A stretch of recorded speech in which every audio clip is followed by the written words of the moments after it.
तो आइए student start करते हैं अपनी आज की क्लास, जिसमें हम आगे बढ़ाएंगे मैथ्स का topic problem on trains. So students, problem on trains के दो पार्ट हम पहले भी कर चुके हैं, जिसमें मैंने आपको इंट्रोडक्शन और बेसिक कॉन्सेप्ट अच्छे से समझा दिया। सो इस पार्ट को देखने से पहले आप वो पार्ट जरूर देख लें ताकि आपका कॉन्सेप्ट अच्छे से क्लियर हो। सो आज की क्लास में मैं आपके लिए लेके आया हूं प्रैक्टिस क्वेश्चंस, जिसमें 3 टाइप के प्रैक्टिस क्वेश्चन है स्टूडेंट्स। सो इसको मैंने क्लासिफाई कर दिया है और उस पर अलग अलग वीडियोस मैं लेके आऊंगा। आप सभी प्रैक्टिस क्वेश्चंस को अच्छे से समझें और इन टाइप्स में फर्क समझने की कोशिश करें ताकि एग्जाम में गलती ना हो। स्टूडेंट्स, आज की क्लास में हम टाइप 1 के प्रैक्टिस क्वेश्चंस करेंगे। आइए देखते हैं प्रैक्टिस क्वेश्चन टाइप 1 में कौन से आते हैं। When a train crosses a standing object, तो एक जो ट्रेन होगी, जो मूविंग ट्रेन है, वो किसी ऐसे ऑब्जेक्ट को क्रॉस करेगी जो कि स्टैंडिंग है या स्टिल खड़ा हुआ है, उसमें कोई मूवमेंट नहीं है। सबसे आसान तरह के यही क्वेश्चन होते हैं स्टूडेंट्स, जिसमें ट्रेन सिर्फ एक चीज को क्रॉस कर रही है और वो भी ऐसी चीज को जो कि स्टैंडिंग चीज है। क्लियर? तो ये पहला केस बनता है, अच्छे से समझ लेना इस केस को। इसमें ट्रेन सिर्फ एक ही चीज को क्रॉस करेगी और स्टैंडिंग चीज को। ठीक है स्टूडेंट्स, तो आइए क्वेश्चन पढ़ते हैं और समझते हैं कि डिस्टेंस, टाइम और स्पीड की जगह आपको क्या क्या पुट करना होगा। स्टूडेंट्स, यहां आप देख सकते हैं क्वेश्चन नंबर 1 में है a 75 metre long train is running at 54 kilometre per hour. In how much time will it cross an electric pole. तो जैसे कि मैंने आपको बताया था, एक ट्रेन है और इलेक्ट्रिक पोल है, लेकिन क्या क्या दिया हुआ है स्टूडेंट्स? देखिए, लेंथ ऑफ द ट्रेन दी हुई है, मतलब ट्रेन की जो लंबाई है वो दी है। उसके अलावा ट्रेन किस स्पीड से जा रही है वो भी आपको दिया हुआ है, 54 kilometre per our. Kilometre per our में स्पीड ही देते हैं, पता है आपको। पूछा है कि एक इलेक्ट्रिक पोल है जो कि ट्रेन के रास्ते में पड़ता है, तो वो कितनी देर में उस इलेक्ट्रिक पोल को पास कर लेगी। ठीक है, तो आपको टाइम पूछा है ना। जब भी ऐसा पूछा हो इन हाउ मच टाइम, तो इसका मतलब क्या है स्टूडेंट्स? ये टाइम पूछा हुआ है आपसे। फॉर्मूला बेसिक ही यूज करेंगे हम, जो भी अभी तक यूज करते आए हैं। तो लेकिन इससे आपको सबसे पहले ये भी पता होना चाहिए कि डिस्टेंस की जगह क्या आएगा, स्पीड की जगह क्या आएगा और टाइम की जगह क्या आएगा, है ना। तो उसके बारे में भी डिस्कस कर लेते हैं। तो स्टूडेंट्स, सबसे पहले यहां पर आप देखिए, सबसे पहले मुझे निकालना क्या है? टाइम निकालना है। और टाइम का फॉर्मूला क्या होता है? डिस्टेंस डिवाइडेड बाय स्पीड, यही फॉर्मूला होता है। बिल्कुल, इसको मैं एक और तरह से लिख सकता हूं, डिस्टेंस डिवाइडेड बाय स्पीड, ताकि अगर स्पीड फ्रैक्शन में आ जाए तो मैं इस तरह से करके आसानी से निकाल सकूं, कोई कंफ्यूजन ना हो। अब देखते हैं स्टूडेंट्स, डिस्टेंस की जगह मुझे कुछ दिया हुआ है और मुझे क्या पुट करना है। देखिए, मैंने आपको बताया था, जब भी एक ट्रेन होती है और कोई भी ऐसा ऑब्जेक्ट है सामने जिसकी खुद की कोई लंबाई नहीं है, उसकी खुद की लेंथ अगर देखें तो बिल्कुल लंबी नहीं है। देखो, एक पोल कैसा होता है? पोल बिल्कुल एक पतला सा खंबा होता है। ट्रेन के सामने तो इसकी लंबाई बिल्कुल जीरो है, तो हम जीरो ही मान के चलेंगे स्टूडेंट्स। भले ही असली में अगर आप नापो तो इसकी कुछ लंबाई होगी, लेकिन क्योंकि ट्रेन के सामने ये बिल्कुल जीरो है तो आप इसको जीरो ही मान के चलेंगे। आप इसको भी जीरो मानेंगे, अगर कोई मैन खड़ा होता उसको भी जीरो मानते, टेलीग्राफ पोस्ट होता। ठीक है, तो ऐसी चीजें जो खड़ी हुई होती है और बहुत पतली सी होती है तो उसको आपको जीरो मानना है। क्लियर है? तो स्टूडेंट्स, यहां पे लंबाई तो एक ही चीज की गिवन है ना, और मैंने आपको बताया था कि डिस्टेंस में क्या लिखते हैं? डिस्टेंस में हमेशा लंबाई ही लिखते हैं चीजों की। तो जब एक ही चीज में लंबाई दी हुई है तो डिस्टेंस हो गया जो लेंथ ऑफ द ट्रेन दी हुई है। ठीक है, तो लेंथ ऑफ द ट्रेन मतलब यहां पे आपको डिस्टेंस में लेंथ ऑफ ट्रेन लिख देना है, जो कि क्या है स्टूडेंट्स? 75 मीटर्स क्वेश्चन में दिया हुआ है। तो जब भी आप फॉर्मूले में पुट करेंगे, डिस्टेंस की जगह 75 लिख देना। इतना क्लियर? आगे बढ़ते हैं। तो डिस्टेंस का फंडा क्लियर है, और डिस्टेंस में मैंने आपको यह भी बताया था कि हमेशा प्लस में ही होता है। अगर दो चीजें होती इसमें और दोनों में लंबाई होती, कहने का मतलब है, मान लो यहाँ पे प्लेटफॉर्म होता तो वो भी लंबा होता, उसकी भी लेंथ दी होती, तो हम ट्रेन की लेंथ को और प्लेटफॉर्म की लेंथ को प्लस कर देते हैं। ठीक है, क्योंकि उन दोनों में लेंथ है तो उनको प्लस करते। कभी भी माइनस के बारे में मत सोचना डिस्टेंस में। चलिए, ये चीज क्लियर है। अब स्पीड के बारे में बात करते हैं। ठीक है, क्योंकि टाइम तो हमको निकालना है ना स्टूडेंट्स, देखो टाइम तो हमको निकालना है, तो स्पीड के बारे में बात करेंगे। स्पीड के बारे में मैंने आपको बताया था कि देखो, दो चीजें आपको गिवन है, एक ट्रेन है, दूसरा है पोल, और दोनों में से चल कितनी चीजें रही हैं? भाई, पोल तो नहीं चल सकता ना। ठीक है, पोल तो अपनी जगह स्थिर खड़ा हुआ है, तो उसके अंदर तो स्पीड है ही नहीं। तो हम स्पीड प्लस माइनस किसकी करेंगे? स्पीड तो एक ही दी हुई है ना, जो कि ट्रेन की है। तो ट्रेन की जो स्पीड है स्टूडेंट्स, वही उठा के लिख दो आप यहाँ पे 54 किलोमीटर्स पर आवर। अगर कोई ऐसी चीज होती जो चल के आ रही होती तो हम देखते हैं ना कि किस डायरेक्शन में चल रही है, सेम डायरेक्शन में या ऑपोजिट डायरेक्शन में, उसके हिसाब से स्पीड को प्लस माइनस करते। लेकिन यहां तो सिर्फ एक ही चीज चल रही है तो उसी की स्पीड लिख देना। आई होप स्पीड का फंडा भी क्लियर है। तो इतना मैं इसलिए समझा रहा हूं क्योंकि डिस्टेंस किस तरह से निकालना है वो पहले आप पता कर लो, उसके बाद स्पीड किस तरह से निकालनी होती है। अलग अलग होता है क्वेश्चन में सब कुछ गिवन, इसको मिक्स अप मत कर देना। कभी आप डिस्टेंस को माइनस कर दो, स्पीड को प्लस कर दो, बहुत अलग अलग रख के इनको करना। स्टार्टिंग के कुछ क्वेश्चन आपको ऐसे करने हैं, एक बार आदत पड़ गई तो सभी क्वेश्चन में ठीक से ही सारी चीजें होंगी। क्लियर? चलो अब यहां पर दो चीजें तो है मेरे पास, डिस्टेंस और स्पीड, और फॉर्मूला भी बोलता है डिस्टेंस और स्पीड को डिवाइड कर दो, तो मैं कर देता हूं। ठीक है, जल्दी जल्दी लिख देता हूं। तो यहां पर देखो डिस्टेंस कितना है 75, तो यहां पे मैंने 75 लिख दिया, और स्पीड कितनी है स्टूडेंट्स 54 है, तो यहां पे मैंने 54 लिख दिया, और मेरा हो गया गलत। अब आप बोलेंगे गलत क्यों हो गया सर, आप तो बहुत तेजी से पढ़ा रहे थे और तेजी में फिर आप तो गलती करते नहीं हो, तो ये गलत कैसे हो गया? स्टूडेंट्स, क्या आपने ये सोचा कि फॉर्मूले में पुट करने से पहले एक नियम भी तो है जो मुझे फॉलो करना है, जिसको हम बोलते हैं सोने का नियम, मतलब स्वर्ण नियम बोलते हैं उसको, गोल्डन रूल बोलते हैं, नहीं बोलते? और उसको गोल्डन रूल क्यों बोलते हैं? क्योंकि वो हर क्वेश्चन में लगता है, और वो तो लगाया ही नहीं आपने, सीधा फॉर्मूले पुट कर दिया जल्दी जल्दी, और हाँ भी कर रहे थे जब मैं कर रहा था। तो चलिए, तो फिलहाल चलो उस चीज को छोड़ते हैं, मैं आपको बता रहा हूं कि यहाँ पे गोल्डन रूल भी अप्लाई हो रहा है। भले ही क्वेश्चन कैसा भी हो स्टूडेंट्स, गोल्डन रूल के बिना आप वैल्यूज पुट मत करना फॉर्मूले में। तो ये सब कर लेने के बाद है ना, एक बार ये देखना कि गोल्डन रूल फॉलो किया या नहीं। अब देखो ना, यहाँ पे गलती हो जाती है क्या, डिस्टेंस तो आपको मीटर में दिया हुआ है, ठीक है, और स्पीड आप किलोमीटर पर आवर वाली पुट कर रहे हो, तो मीटर और किलोमीटर तो दो अलग चीज होगी ना, तो आपको क्या करना है, स्पीड को चेंज करना है मीटर पर सेकेंड में। क्लियर? और मीटर पर सेकेंड में कैसे चेंज होती है स्टूडेंट्स, मैंने टाइम एंड डिस्टेंस चैप्टर पढ़ाते समय आपको बताया था, मल्टीप्लाई बाय 5/18 कर दो तो मीटर पर सेकेंड में चेंज हो जाएगी। ठीक है, इसके पीछे मीटर पर सेकेंड लिख देते हैं।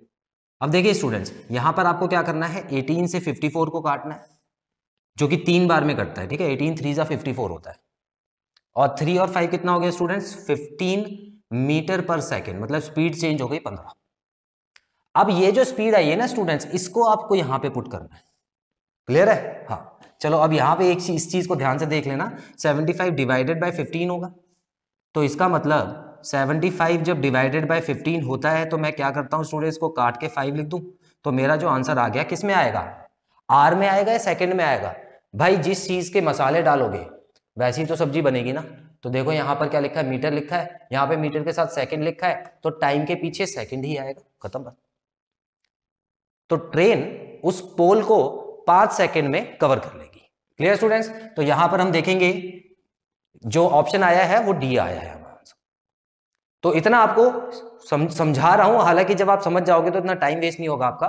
ठीक है, स्क्रीनशॉट लीजिए, फिर अगला क्वेश्चन करते हैं।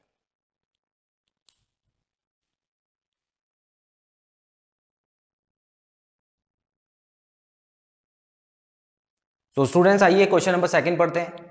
A 120 metre long train takes 10 seconds to cross a man standing on the platform. The speed of the train. So students यहां पर थोड़ा सा बदल दिया है क्वेश्चन में, लेंथ तो दी है ट्रेन की, लेकिन इस बार टाइम दिया हुआ है आपको और स्पीड निकालनी है। हालांकि सेम क्वेश्चन है, क्यों? क्योंकि यहां पर जिस चीज को वो क्रॉस कर रही है वो क्या है स्टूडेंट्स, वो है मैन, और वो भी स्टैंडिंग मैन है, खड़ा हुआ मैन है। तो आइए देखते हैं स्टूडेंट्स, तो बिल्कुल इसमें फॉर्मूला कौन सा लगेगा, स्पीड का फॉर्मूला लगाएंगे क्योंकि स्पीड निकालनी है, और यहाँ पे डिस्टेंस अपॉन टाइम हो गया। और डिस्टेंस की जगह क्या लिखूंगा स्टूडेंट्स, क्योंकि एक ही चीज में लंबाई है, ट्रेन में लंबाई है, और वो भी 120 मीटर, तो ये हो गया डिस्टेंस। उसके बाद टाइम में क्या लिखूंगा स्टूडेंट्स, टाइम में जो एक बार टाइम दिया होता है, देखो टाइम तो मैंने आपको बताया था ना, इसके पीछे कोई फंडा नहीं होता, प्लस माइनस कुछ नहीं करना होता इसमें। इसमें क्या होता है, एक ही बार टाइम दिया होता है, जितनी देर में आदमी को ट्रेन क्रॉस करेगी उतनी देर में आदमी भी ट्रेन को क्रॉस कर लेगा, तो टाइम तो सेम रहेगा ना, तो इसीलिए टाइम में कोई पंगा नहीं होता कभी भी, तो इसीलिए यहां पे मैंने 10 सेकंड्स लिख दिया। ठीक है, और मुझे ये भी पता है कि स्पीड अगर निकालनी है तो स्पीड भी बिल्कुल सिंगल ही है, किस चीज की, क्योंकि सिर्फ और सिर्फ ट्रेन चल रही है, आदमी तो चल ही नहीं रहा ना, तो ट्रेन की ही स्पीड होगी। अब देखो फॉर एग्जाम्पल ये भी समझा देता हूं आपको, अगर मान लो दो चीजों के बारे में दिया होता और दोनों चीजें चल रही होती, ठीक है ना, दोनों चीजें जब चल रही होती तो एक चीज की स्पीड आपको गिवन होती, ठीक है ना, तो एक चीज की स्पीड गिवन होती, तो मैं क्या लिखता है यहाँ पे s नहीं लिखता, यहाँ पे s1 प्लस s2 लिखता स्टूडेंट्स। अगर मान लेते हैं वो ऑपोजिट डायरेक्शन में जा रहे होते तो प्लस होती है ना स्पीड, ऑपोजिट डायरेक्शन में स्पीड प्लस होती है, तो इतना याद रखना, बाकी सब सेम रहता, वहां पे d/t s1 प्लस s2 लग जाता। s1 प्लस s2 क्यों? क्योंकि एक तो आपको दी है और दूसरे की आपको निकालनी होती, फिर समझ रहे हो स्टूडेंट्स। तो इसीलिए मैं आपको बता रहा हूं इतना डिटेल में कि स्पीड की जगह यहां पर सिर्फ s क्यों लिखा है, क्योंकि एक ही चीज चल रही है। जब दो चीजें चल रही होती तो दोनों की स्पीड अलग अलग आपको निकालनी होती। क्लियर? चलो इतना भी क्लियर हो गया, आगे बढ़ते हैं स्टूडेंट्स। चलो इसको मैं फिलहाल मिटा देता हूं।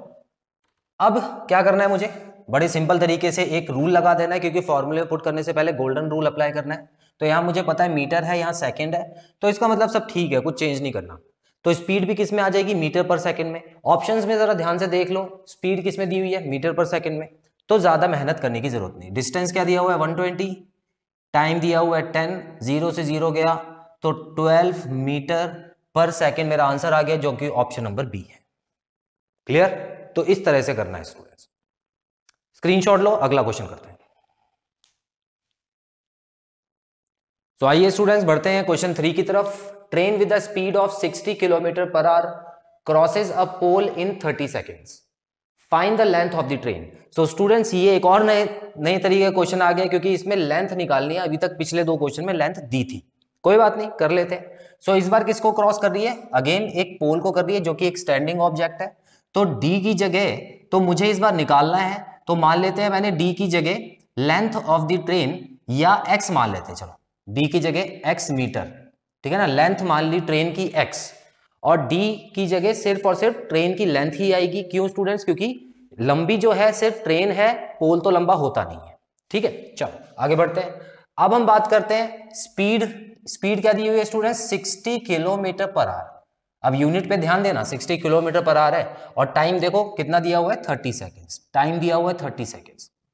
अब इसमें तो गोल्डन रूल अप्लाई करना पड़ेगा, लेकिन उससे पहले मैं यहां पे फॉर्मूला लिख देता हूं। डिस्टेंस का फॉर्मूला क्या होता है, स्पीड मल्टीप्लाई बाय टाइम, या दोनों को ऐसे multiply, time multiply by speed लिख दो, कोई बात नहीं।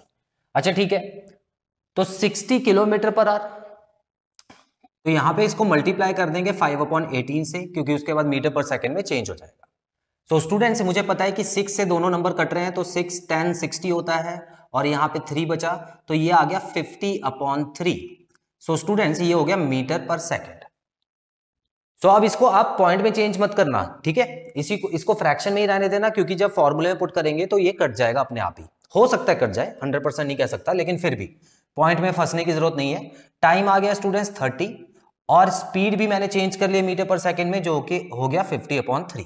जब इसको काटेंगे स्टूडेंट्स तो आ जाएगा 10, और ये हो जाएगा 500।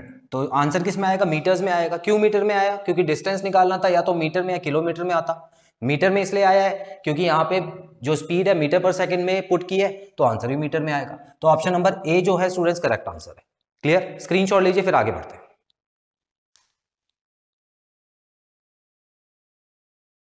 आइए देखते हैं स्टूडेंट्स क्वेश्चन नंबर 4 में क्या है।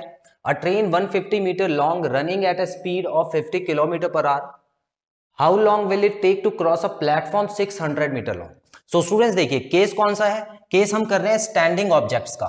तो स्टैंडिंग ऑब्जेक्ट्स में प्लेटफॉर्म, ब्रिज, टनल, ये सब भी आ सकते हैं। तो आइए अब ये क्वेश्चन उस पर डिपेंड करता है, तो देखते हैं कैसे होगा।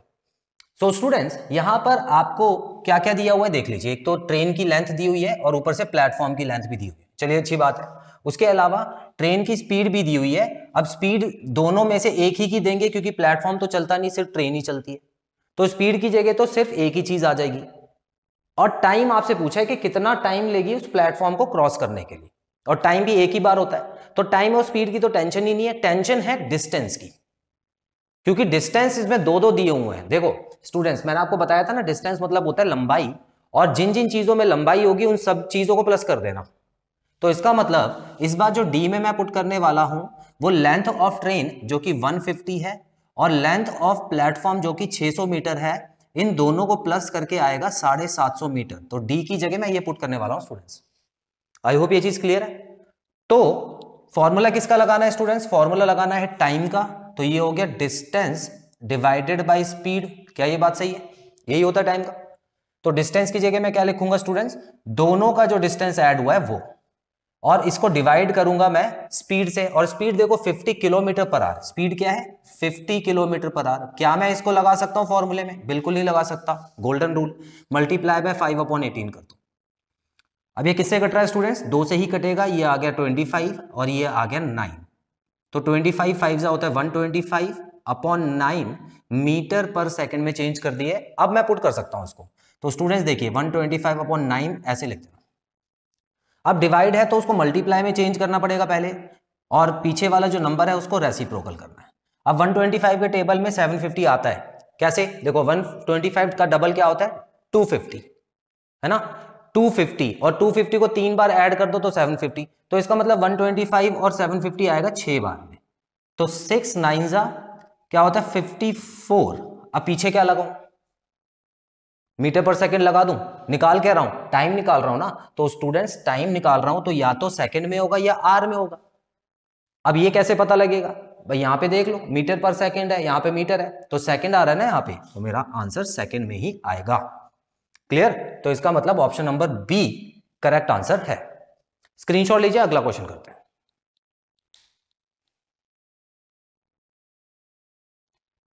तो आइए स्टूडेंट्स क्वेश्चन 5 देखते हैं। A train certain meters long running at a speed of 30 meter per second. So students यहाँ पे ट्रेन की लेंथ नहीं दी हुई है आपको, और ये बताया हुआ है कि ट्रेन जो है उसकी स्पीड है 30 मीटर पर सेकेंड। तो इस बार मीटर पर सेकेंड में स्पीड है। Crosses a platform in 30 second. ठीक है, टाइम भी दिया हुआ है आपको। The length of the train is. अच्छा स्टूडेंट्स यहाँ पे एक चीज मिसिंग है, यहाँ पर 600 मीटर लॉन्ग कर देना। जो प्लेटफॉर्म है उसकी लेंथ क्वेश्चन में गिवन है 600 मीटर लॉन्ग। ठीक है, तो इसका मतलब दो चीजें हैं। प्लेटफॉर्म, अब उसकी लंबाई भी दी होनी जरूरी है, तभी तो हम किसी एक चीज की लंबाई निकाल पाएंगे। हमको एक चीज की लंबाई दी है और दूसरे चीज की लंबाई निकालनी है। देखिए कैसे करना है स्टूडेंट्स। मुझे पता है कि डिस्टेंस जो है वो कैसे निकलता है ऐसी चीजों में, जब दोनों लंबी होती हैं। इसमें ट्रेन की भी एक लंबाई है और प्लेटफॉर्म की भी एक लंबाई है। तो मैं क्या करता हूं, दोनों को प्लस करता हूं। तो मान लेते हैं स्टूडेंट्स जो ट्रेन की लंबाई है वो x है। ठीक है, length of the train x, और प्लस प्लेटफॉर्म की लेंथ कितनी है? 600 मीटर। ठीक है, तो डिस्टेंस की जगह स्टूडेंट्स ये पुट करना है इस बार आपको। चलिए अब आगे बढ़ते हैं। टाइम दिया हुआ है, बिल्कुल दिया हुआ है, 30 सेकेंड्स है टाइम, यहां पे लिखा हुआ है। और स्पीड दी हुई है, स्पीड भी दी हुई है स्टूडेंट्स 30 मीटर पर सेकेंड। क्या कुछ चेंज करने की जरूरत है? बिल्कुल नहीं है, क्योंकि मीटर में है। ट्रेन की लेंथ भी हमने मीटर में ही मानी है, सेकेंड में है, और यहां पे मीटर पर सेकेंड में है। और दोनों में से एक ही चीज चल रही है, इसीलिए ट्रेन की स्पीड लिख दी मैंने यहां पे। क्लियर? चलिए अब फॉर्मूले में पुट कर देते हैं। तो D = S multiply by T। अब कोई भी फॉर्मूला लगा के आंसर आ सकता है, ये मत सोचना जो मैं लगा रहा हूं वही करना है। अब यहां पे आप S यहां पे लिख देना और D के अपॉन में T लिख देना, तब भी आप उससे आंसर निकाल सकते हो। ठीक है, जो 3 मेन फॉर्मूले में किसी से भी आंसर निकाल सकते हो आप। ठीक है, चलिए तो अभी मैं यहां क्या कर रहा हूं, x प्लस 600 मीटर हो गया। स्पीड की जगह मैं 30 लिख देता हूं और यहां पर भी 30 लिख देता हूं, दोनों 30 है। चलिए अब देखिए यहां पर हो गया 900 हो गया ना।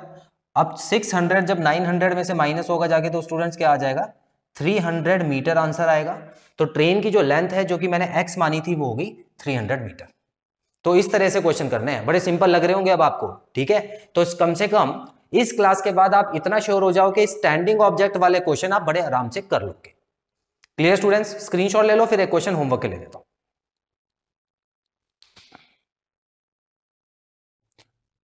स्टूडेंट्स आप देख सकते हैं क्वेश्चन नंबर 6 मैंने आपके होमवर्क के लिए लिख दिया है। इसको अच्छे से पढ़िए, समझिए, और जो भी आपके आंसर्स आते हैं आप कमेंट बॉक्स में मेंशन करके अपने आंसर्स चेक कराइए। सो स्टूडेंट्स आज की क्लास यहीं खत्म करते हैं। इसमें हमने कवर कर लिए हैं type 1 questions on problem on trains, जिसमें हमने स्टैंडिंग ऑब्जेक्ट के बारे में पढ़ लिया है। आई होप आपको सभी क्वेश्चंस अच्छे से क्लियर होंगे और कोई भी डाउट नहीं होगा। सो बहुत जल्द मिलते हैं अपनी अगली क्लास में। Till then students take very good care of yourselves. Have a nice time. God bless you. Bye bye.